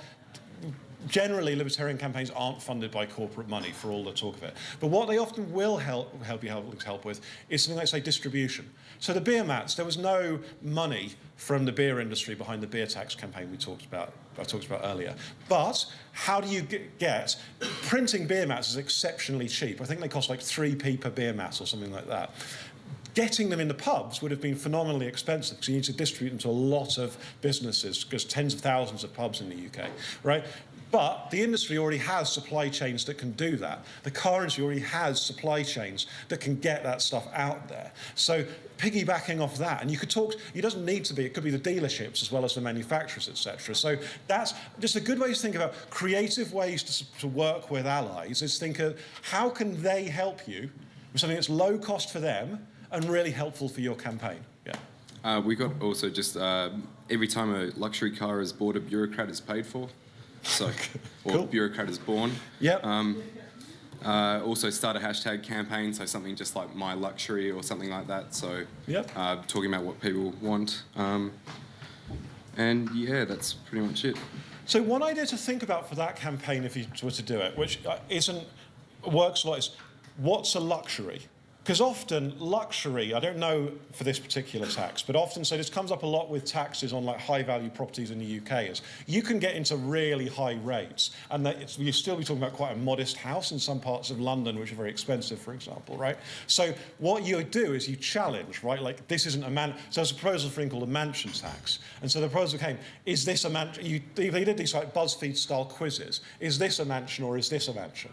And there was some like horrible, some like horrible place or somewhere like with this grand house that in the middle of nowhere that cost very little next to a little suburban house that was a mansion, right? And you might think about the same kind of thing for your luxury cars, right? Like, what's a luxury car? Are there some pretty basic cars you could find which, because of the structure of the tax, are getting tagged as luxury, but they're actually sort of family, kind of cars? Yeah, it's pretty much if you have like trimming in your car that puts it over $2,000, then immediately it gets another 33% slapped on. Precisely. So find those marginal cases. Yeah, absolutely.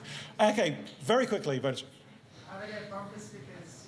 Bumper sticker. That say my work is not taxed. Yeah, it's a great idea because it plays on people's vanity. It's brilliant. Yeah, go for it. Yep. Well, sorry, I think we've only got time for one bonus press. I need to wrap up. So we've got, how many groups have we got left? We've got 2 groups who haven't gone, right? No? 3.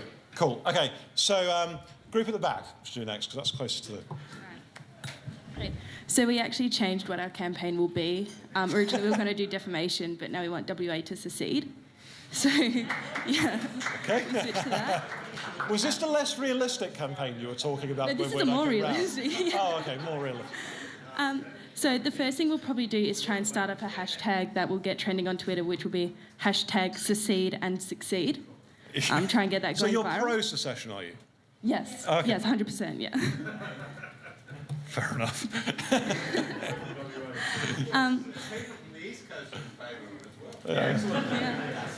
And then what we'll do as well is we'll have a bit of a kind of grassroots thing, and people will give us $1, and in exchange we'll give them 37 cents back. Just because that's what the current distribution is, so that's one of them. Or we could charge people to sign a petition, just kind of reflecting that you charge to have a say, pretty much. We'll definitely start... Yeah, don't do that. Yeah, I mean, I'll put it counter as an idea, but don't do that. Okay, yeah. Getting people to sign petitions is hard enough. Charging them is not, and then there's also a memes page, which because they're good.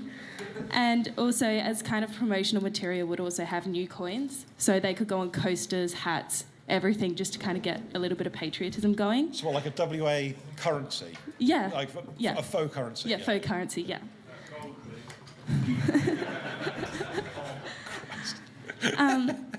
What else is there?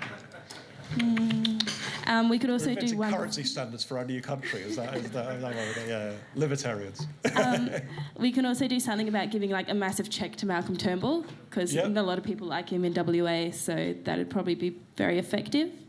And then you can have a TV ad with a lot of people from Victoria and New South Wales talking poorly about WA, just to increase the dislike.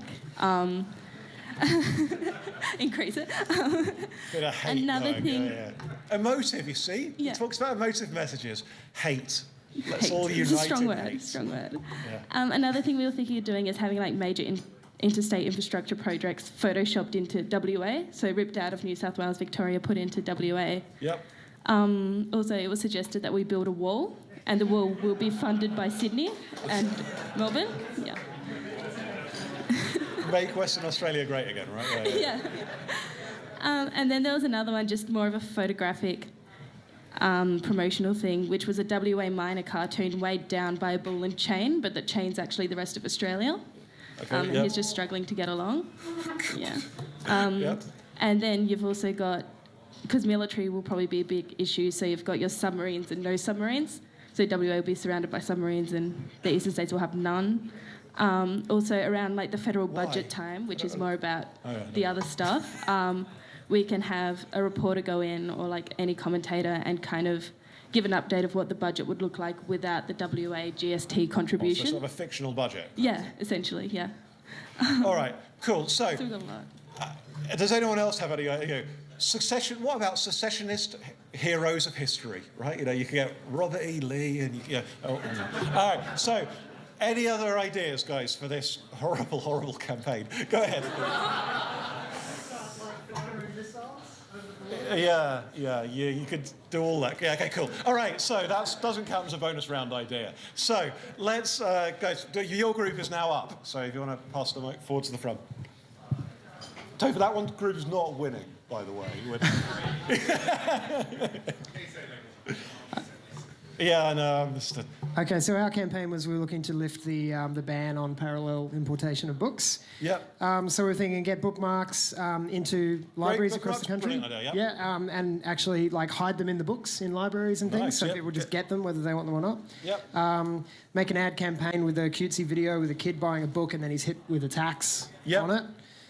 Find any high-profile authors, particularly self-published ones, who want to get behind the campaign, get them on board. Yep. Petitions to authors and readers. Yep. Target universities and rally students behind the cause to help them get cheaper books. Yep.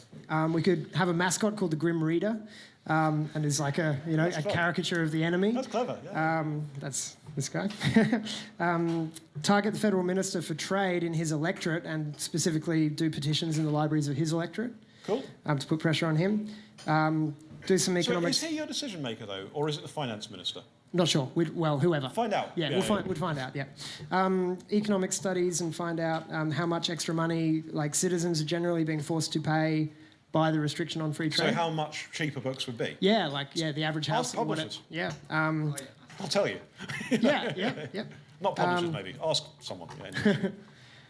Do a student survey, find out how much students are paying on textbooks and what they would rather spend that money on. Appeal to book clubs and forums and meetups and, sell them the idea that they'll get cheaper books. Yep. We'd send our Grim Reader mascot to high-profile book launches and get him to hand out pamphlets and maybe hand out parody propaganda for the ban on importation. Find out if it's actually like illegal for us to buy books from Amazon and Book Depository and that sort of thing if they're published in Australia too. And if it is, then we could campaign to appeal to the fear of citizens of getting in trouble. So we could say, do you know you are a criminal by doing this? Stuff. And The Book Thief, obviously is a book title that we could play on. We thought we could have book burning parties with the Grim Reader there. Just as a stunt.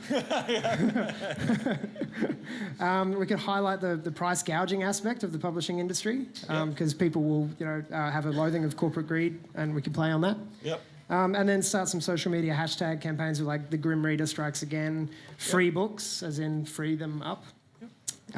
Literature for the book burning parties, literature, and books not crooks, things like that. Yeah. Cool. Great stuff, guys. Anyone else got any ideas? About literacy rates and how, why you make it hard. Great idea. Yeah.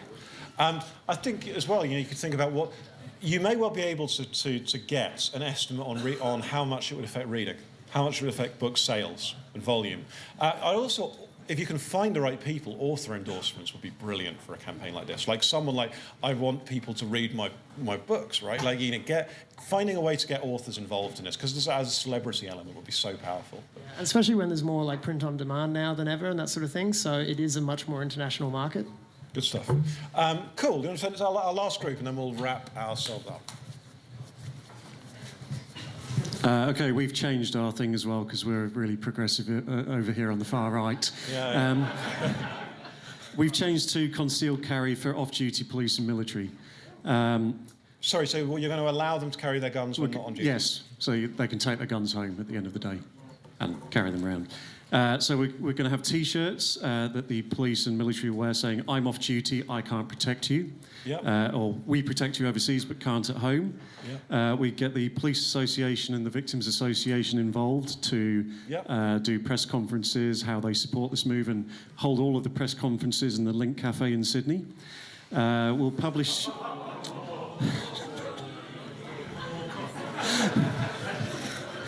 published the statistics from the US states that allow concealed carry, so that which show that concealed carry states have lower crime rates.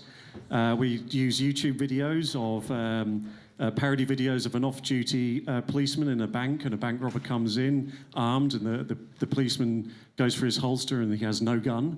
And then the opposing video where the law has been passed and a bank robber comes in and suddenly all of the customers around him pull their guns out because they're all policemen or military and arrest him. Oh, so we're doing the sliding doors idea again. Yeah. Also have hashtag campaigns like "It's not a job, it's a way of life." One law, 3 times the protection, 0 cost. We'd have red hats made that say "Make Western Sydney safe again." Plain packaged policemen. Got too much on the Trump bandwagon, frankly. I'm judging you all a little here. Right? We'd have plain packaged policemen. So plainclothes policemen as plain packaged policemen. A police lineup where can you tell where all of the lineup they're all holding, the numbers. Can you tell which one is a policeman? Maybe they all are in military. We'd also draw white body outlines on the ground around people. The dead body outlines on people, and put the sort of the campaign website written inside. And we were trying to come up with something with Ned Kelly, but we haven't quite managed to work that in yet. So if anybody's got any ideas, it's going to help Ned Kelly. I think Ned Kelly's just going to get shot like 5 seconds into the story, right? Yeah, and he's a bit of an anti-hero here. So you just need to bring back the thoughts of authority. Shoot Ned Kelly. Oh, you've got a campaign plan, right? As the British speaker here, I am. No, I'm kidding. Anyway, so. Guys, the point of that, so just on the volume, the winner, Toph will announce later. On the volume of ideas, though, our group at the back wins, so congratulations.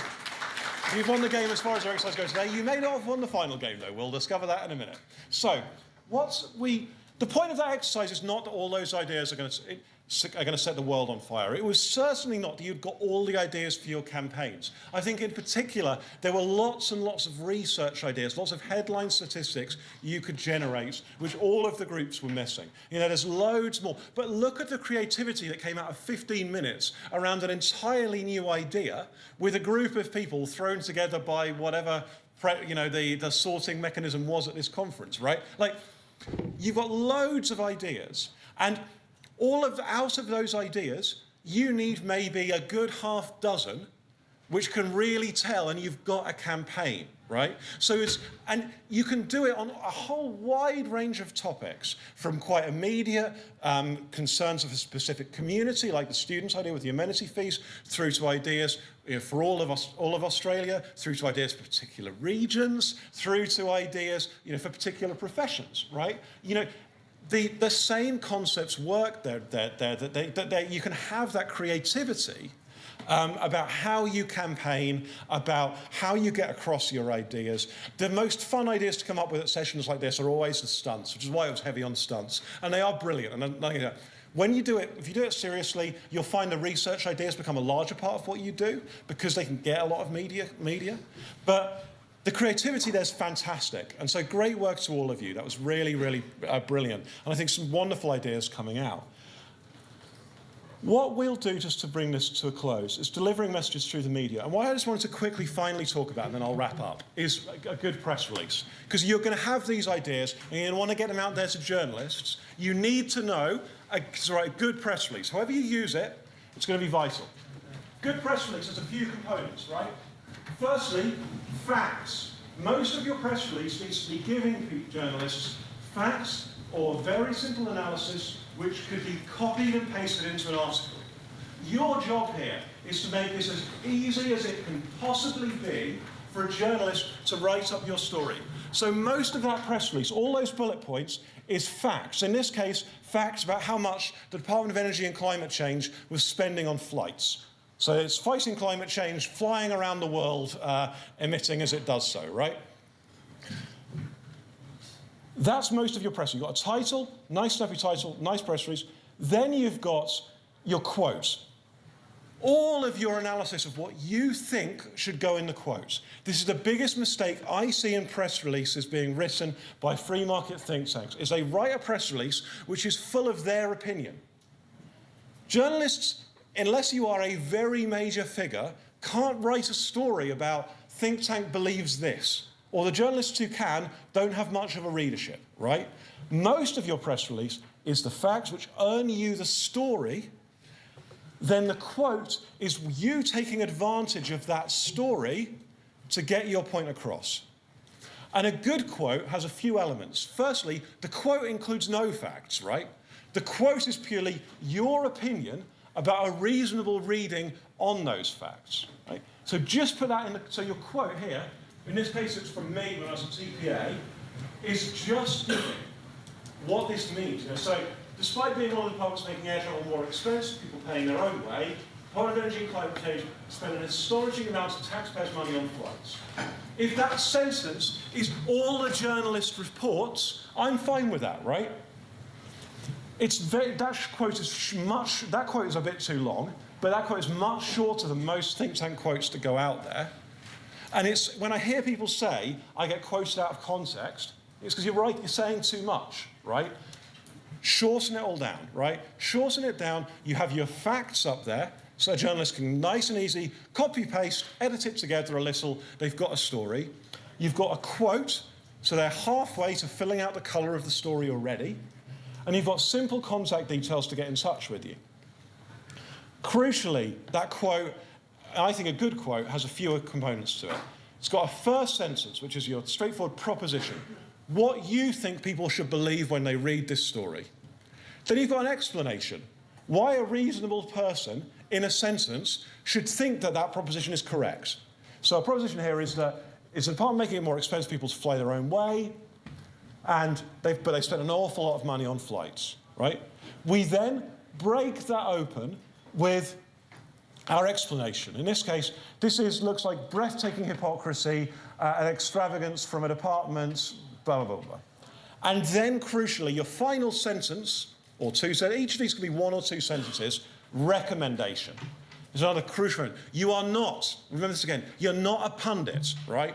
If you are a pundit, be a pundit. This is not a session about how to be a good pundit, right? And don't be a pundit, because pundits are wasting people's time a lot of the time, right? You know, you're a campaigner. You're trying to get results. So every quote you give ends with a recommendation. Someone should do something, right? In this case, because the story is quite simple, it doesn't need a lot of explanation, we've given a bit more length to the recommendation. We've got two, which is breaking the rules. But you can break the rules if you know the rules, right? Officials urgently need to explain why they spend so much money on so many business class flights in particular. Then, if ministers can't provide a satisfactory explanation for the number and cost of airfares, the department is right, then is rocking up, then there needs to be serious racking up, there have to be serious sanctions for officials who've left taxpayers with such an unfair bill, right? But this is, the difference here is that your campaigns, your quote is going to end on the recommendation, do our campaign, right? If you are talking to journalists about your issues and you're on there for this campaign, your recommendation ends with, and that's why Australia needs a flat tax. Your quote ends with, or some equivalent of, and that's why amenity fees urgently need to be scrapped, right? Introduction, simple sentence. If people believe that, your story's worked. Explanation. Simple, intuitive arguments as to why people should believe the case you're making. Recommendation. What needs to be done about it? Don't feel that your recommendation don't get too cute about the recommendation either. You don't need to have a different recommendation for every press release you send out. Massive vice of free market organisations feeling they need new policy every time they do a report, right? A lot of this stuff was figured out by this conference's namesake, right? Friedman figured out a lot of this decades ago, right? We don't need new policy every time we put out a press release, right? Just hammer on introduction, explanation, then recommendation, which may well be the government urgently needs to cut amenity fees. The government needs quick recommendations. Someone needs to act and how they need to act. Introduction, explanation, recommendation, ideally a sentence each. You will have quotes which I guarantee you will get in the media far more often than you do with long, tendentious quotes and press releases. Your final section, notes to editors. This section is where you put anything which a reasonable journalist couldn't put in the story itself, right? Everything up to that point can go in the story. Because you are not going to waste journalists' time by making them sift through to find the bit that they can print. Everything in this press release is there to print until the notes to editor, which are there in order to give people background information on what your organisation is, right? This press release does not start with the Taxpayers Alliance is Britain's campaign for low taxes, right? That's not getting printed, right? What journalist is going to put that in a story? Well, that's your corporate bump. But they need to know that. They need to know who you are. You put that in the notes to editors. Details about how the calculation is done. The journalist needs to know it. They ain't going to print it. Put it in the notes to editors, right? You want to have your press release have everything they can print, nice, neat statement of your opinion, and that's the only place you put your opinion, and then the simple facts they need to follow up the story. Make life easy for journalists who are on a deadline and they will come to you more often. Make it easy for them to contact you. Get yourself a cheap little mobile phone, set up call forwarding to different members of your campaign, right? And then you've got a 24-hour media line, right? Taxpayers Alliance had a 24-hour media line for a year before it had paid staff, right?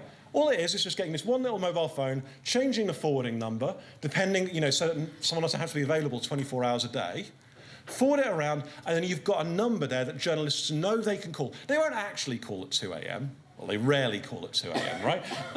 Because journalists aren't up at 2 a.m., very many of them, right?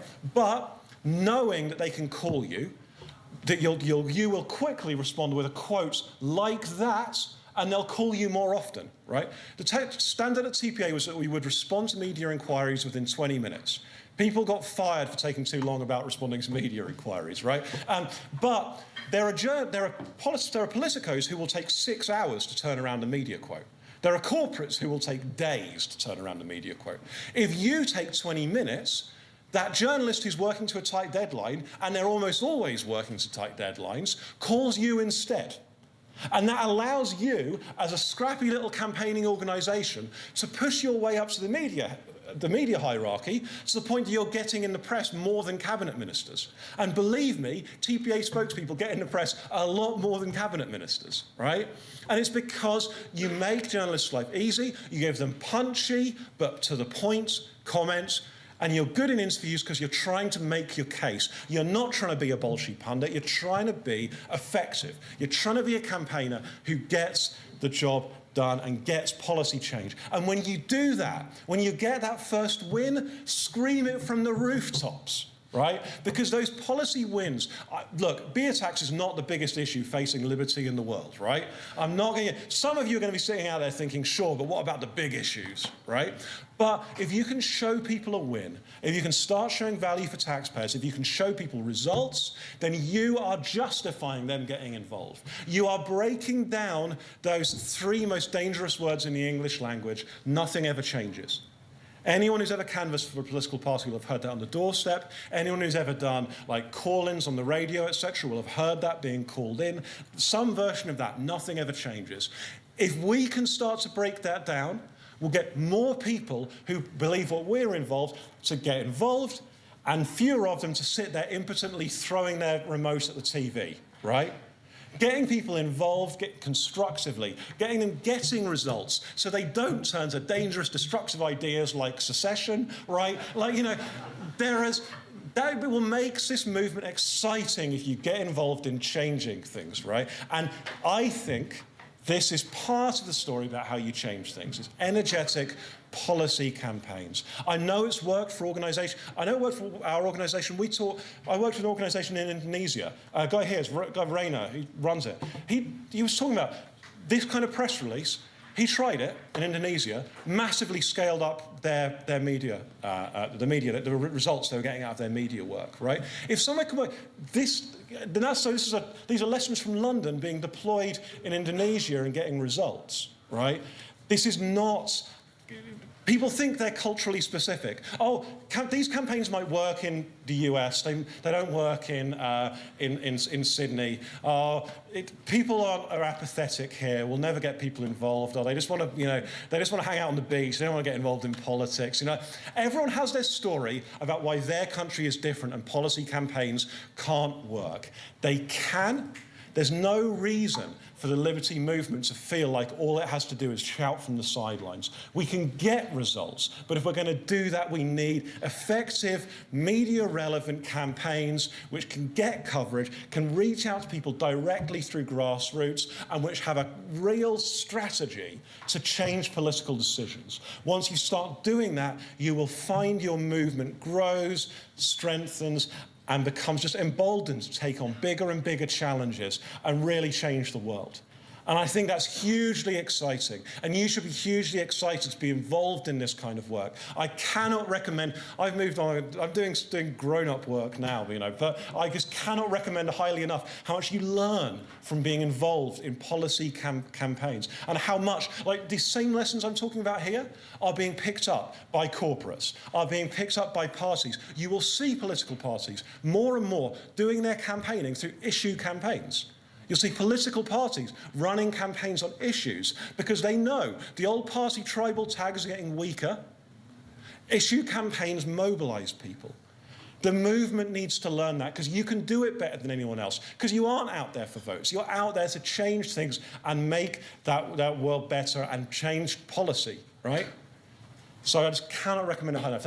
You've got brilliant creativity coming out of the ideas, and the only thing left to do is for Topher to pronounce about which campaign is going forward to the Shark Tank tomorrow. All right. Can I just say, it was very hard to split between 6 of your ideas, so well done as a group, absolutely fantastic. The deciding factor was that I felt there was one idea whose time has come because of other factors that are happening, and that is the death of the car industry, the abolishing of the luxury car tax. I think that is a campaign that we can win. I love the ideas that you guys had, and you are my winner today. Great. So your reward is that you've won some hard work to do by tomorrow in order to go out there and win that prize. But look, fantastic work, guys, and fantastic work to all of you. It's been a great session. I'm so inspired. I love doing this work, this kind of product. I did this kind of training with a Greek group once, and it was depressing. It's a depressing place, that country. Doing this kind of work in Australia is really fun because it's wonderful energy. Best of luck for the rest of the conference. Thank you so much for your attention, and good luck, guys.